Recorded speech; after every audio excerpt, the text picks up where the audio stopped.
Pre-rinse spray valves, look for a notification of intent on that.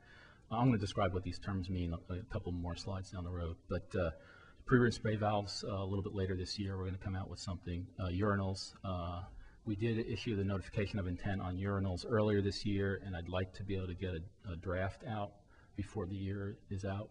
That's kind of the schedule we're working under. Some others down there at the bottom of the slide, new homes. That draft specification came out recently, and it elicited a vigorous response from a lot of folks out there in the community. We have, I think, several hundreds, if not over 1,000 comments on that specification. So we're going to be working through those over the next months. Then those others at the bottom are kind of more in the research phase. We're looking at autoclaves, medical vacuums. We have right now one program for the irrigation professionals. We're really looking at what partnership model makes the most sense for other professionals.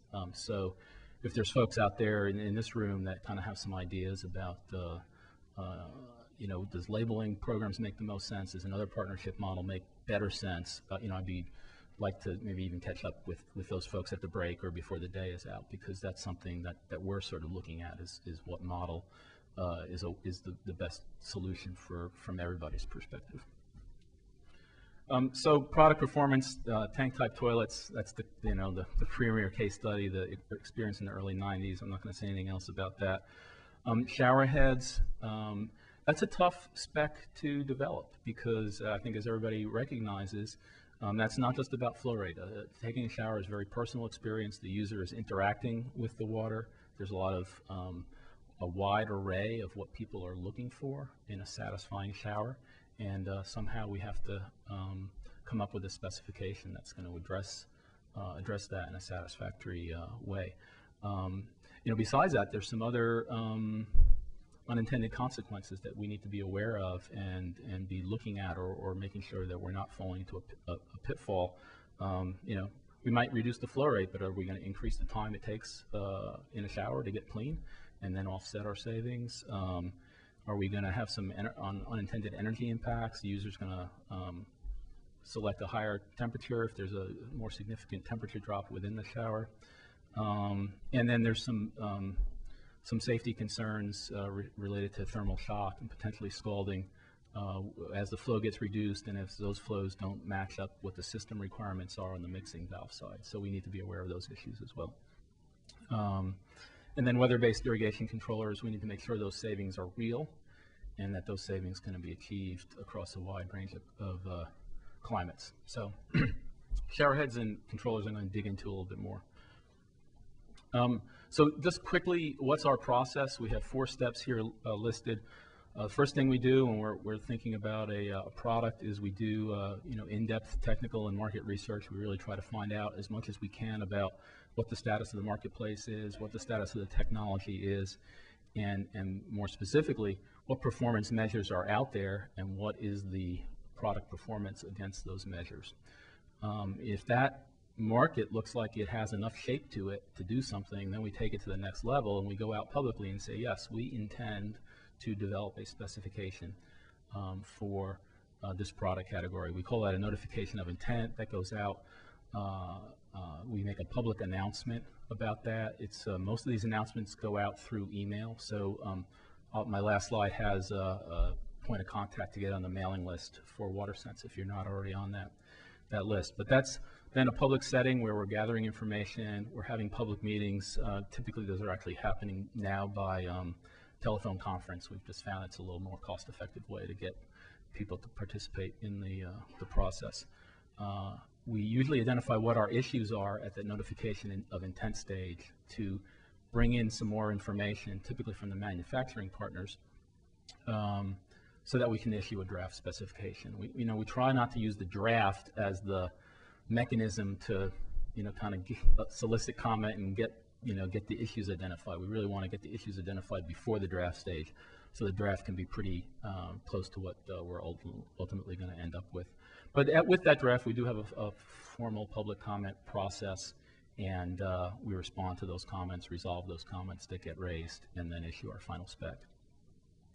So this research stage really is the place where we try to identify what we need to have to develop a specification. And those 3 sub-bullets under critical questions there, that's really the meat of developing a specification. If we can answer those questions successfully, then moving forward with the spec is a fairly straightforward endeavor. So first off, what performance attributes are important? First, you have to define what you're looking for.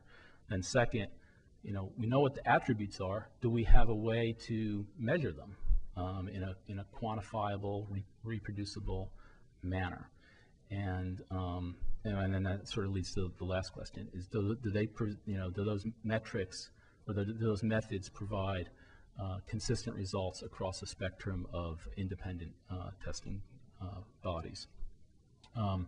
Where we can't answer those questions, that's where our data gaps are. That's where we have to go out and get more information, and that's where, really where one of the takeaways I wanted to have the group here leave with is, that's where the WaterSense program is looking to manufacturers, looking to the water utility community to help develop the research-based findings that allow us to answer these questions. Or started to talk with, it's a data-driven process. If we have the data, we can develop good specifications. If we don't have the data, we're guessing or we're shooting in the dark, and that's not what we want to do. So if we don't have the data, that's when the process kind of stops until we can find a way to generate the information we need. So then, there's still one final step. We go from the evaluation method to the final specification criteria. Really, that involves testing products against the evaluation method, seeing what that range of performance is, and then selecting a level that's appropriate given those 6 or 7 criteria that I set out at the beginning of the talk of what the goals are. Final thing we do look at is, are there unintended, or I really should have inserted the word perceived in here, but are there perceived unintended or negative system impacts, or real, perceived or real, that we need to address?